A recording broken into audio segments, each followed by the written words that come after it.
ginnaaw bu ñu dal di siiwal di xam ne moom moomule soxnaam dafa dal di génn àdduna mu nekk xibaar boo xamante ni bu métti métti la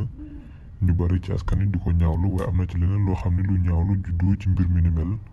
mooy ndi ay fas doomu ci la li ni mel dal di génn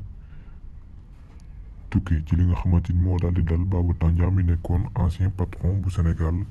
jëm ci li nga xamante ni moo di wàllum basketball. ginnaaw bu soxnaam génne àdduna jëm ci wàllum inhumation bi ñu doon amal ci bërëb boobule lu doy waar moo fa dal di am daanaka bu yemoon sax ne njortees ne bile moo di benn yoon bu njëkk ñuy gis xibaar bi ni mel dal di wadd ndax ci biir inhumation boobule ci lañ ko dal di sàccalee lu toll ci ab téléphone portable am ak koppar yu toll ci somme 1500 euros loolee dal di amee ci anam yoo xam ne yu doy waar la waaye tamit loolu tam nekk loo xamante ni lu doy waar la fa nga xamante ni la xëy moo di maanaam ci diwaanu mosquée Soninké sur l'avenue Malick Sy li ni mel di kàddu yoo xam ne nii moom ci boppam daal dina ko ñaawlu bu baax a baax jàpp ne dur bi ni mel nekk métit ñii di ñaawlu ab nit daal di déplacé wu ñëw foofu ngir rek def ay ñaawteef daal di geste yoo xam ne yu ignoble la te di ko ñaawlu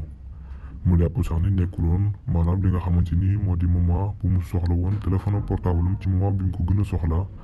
waaye boobu ba léegi maanaam nit ñi bàyyiwuñu di ko woo ngir rek dal di ko jot te mu nekk loo xamante ni lu métti métti la di ay kàddu Babou Tandian te mu dal di ko fësal lépp tukki maanaam ci génnuk àdduna ki nga xamante ni moo di soxnaam ñu ko doon denc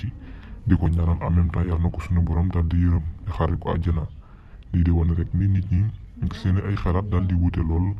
waaye bokkul benn yoon ak li nga xamante ni moo di seen ay bëgg-bëgg tukki ci lépp loo xamante ni war nañ ko mën a amaat ci seen doxalin wala ci seen i nekkin ci biir doomu aadama yi rawatina tamit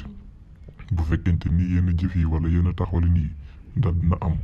tukki ci li nga xam ne moo di naqar wala sax nag lépp dal di jëm ci li ñuy wooye lii la di bànneex